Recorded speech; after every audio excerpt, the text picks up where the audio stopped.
Fala pessoal, tudo bem? Hoje eu vou falar de um assunto que muita gente tem me perguntado, tá? Um assunto bastante pertinente, que é sobre esse cenário, esse momento atual que a gente está vivendo, tá? Nós estamos vendo uma crise bem chata se avizinhando aí, bem importante, bem forte que deve vir. Só que muitos analistas de mercado tradicional têm previsto algo apenas uma recessão, como sempre há recessões no mundo todo, sempre houveram, né? Eles preveem algo mais ou menos nesse sentido também, tá? Porém, se a gente olhar, e é importante dizer, né, gente, do nosso trabalho aqui, vamos fazer um parênteses, tá bom?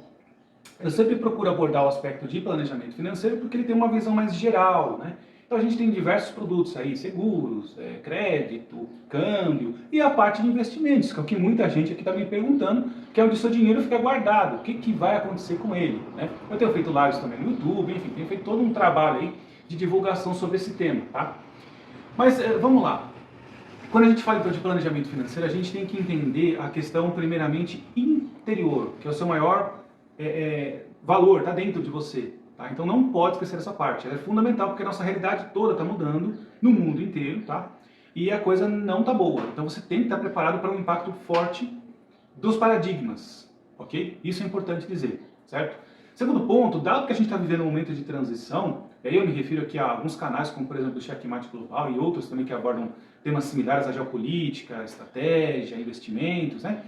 Você vai passar por uma tempestade. Então vai respingar alguma coisa em você, só que você tem que estar preparado, né? Então, esteja preparado, inclusive com medidas prudenciais, não é só a alocação da carteira, que eu já vou comentar. São medidas prudenciais, tipo, você tem que estar em um local seguro, sabe, para receber esse impacto da chuva, ok? Então, o segundo ponto é esse. Primeiro, investimento em si próprio, no seu interior. Segundo, essas medidas prudenciais que você tem que ter para com você mesmo, ok? Para a sua vida, sua família, etc. E aí sim, terceiro, vamos fechar o parênteses e falar do investimento, o que está acontecendo, tá bom? Dado o cenário macroeconômico que a gente tem visto, estamos vendo os Estados Unidos com um problema muito sério de endividamento fiscal e das famílias e das empresas também, o que impacta de forma direta o dólar, ok? Isso é um grande problema.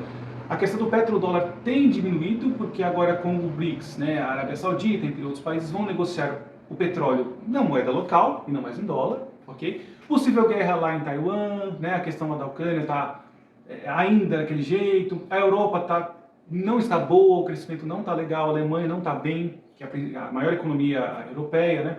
Quando a gente fala de China, a China está vivendo uma crise interna muito interessante. Tiveram inundações históricas lá que tem um impacto econômico, social no país, né? Mas ela também já vem vivendo historicamente uma crise econômica na área principalmente imobiliária. E ela tem importado menos para o mundo todo. E outra coisa, no caso do Brasil, importante dizer que agora nós vamos ter um problema com o diesel, que deve subir o preço das coisas no país, dado que a maioria do nosso transporte é feito por caminhões e não por trens, né? Ou por embarcações. Então isso é muito sério porque impacta o nosso cenário de inflação. E aí você tem que estar protegido da inflação aqui no Brasil, com produtos nesse sentido, tá? E esteja alocado em renda fixa, que basicamente eu tenho orientado os meus clientes. É claro que cada um é livre para investir aonde acha melhor, mas o cenário é que aponta para você investir em renda fixa. Não seja uma pessoa arrojada agora, tá bom? Ah, mas eu tenho minha carteira de ações e tal. Pô, legal, bacana, show, mas assim, esteja preparado para o impacto, que vai vir. Bom, vai vir, é quase certo isso. É para acontecer agora em setembro, outubro, é uma data que eu estava dando, dada toda a estimativa de cenário, de estudo que eu fiz, mas eu posso estar errado, tá, gente? Isso, quem sou eu, né? Os melhores analistas erram. A gente tem que ser humilde e admitir que pode não ser agora, em outubro, setembro, tá? Pode ser o ano que vem isso, ok? Mas o fato é que se avizinha uma crise medonha aí pela frente.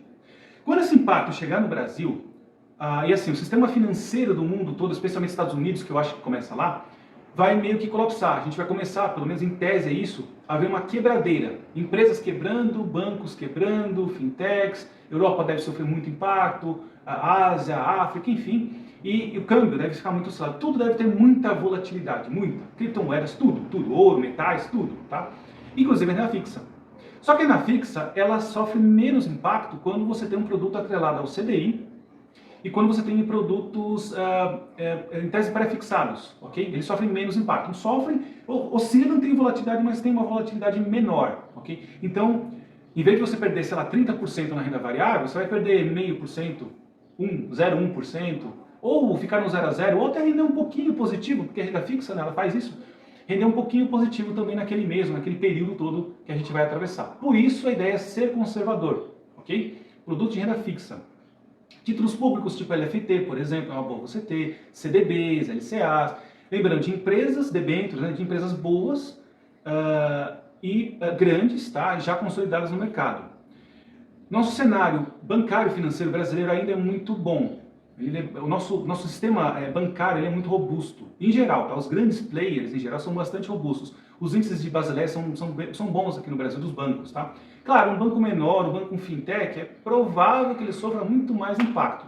Depende da carteira de crédito, de investimentos dele, de clientes. Tá? Então, existe o risco de bancos pequenos, em tese, até quebrarem no Brasil. Tá? Porque a crise respinga aqui, começa a empresa a quebrar, a pessoa física não paga o cartão. Isso tem reação em cadeia ao longo do tempo em bancos menores. Portanto, dica, use bancos menores para operar o seu dia a dia. Pagar uma conta de luz. Ok, agora não tem R$1 milhão num banco pequeno. Não faça isso, tá bom, gente? Bom, então renda fixa é basicamente esse o cenário, basicamente do Brasil é isso. Nosso sistema ele tem uma certa estrutura, muito embora estamos vendo as nossas contas públicas, já pelo terceiro mês consecutivo, a nossa arrecadação fiscal diminuiu, foi negativa inclusive. Então a gente deve ver um aumento da dívida pública brasileira por conta do dispêndio do atual governo. Isso tem chamado a atenção das pessoas, dos analistas, e de fato pode trazer ao longo do tempo impacto, especialmente a partir do ano que vem, nas contas públicas brasileiras e gerar uma nova crise brasileira interna. Lembrando que a nossa crise de 2016 começou na área fiscal. Diminuiu a arrecadação, isso impactou, desembolou todo aquele bolo que foi em 2015, mais ou menos, lembra? Enfim. Gente, essa é a dica por enquanto. Qualquer dúvida me contata no privado, vai seguir nas redes sociais, eu tenho feito lives, enfim. Tem bastante conteúdo legal que a gente está trazendo aí para todos, tá bom? Vejo vocês lá, um abração.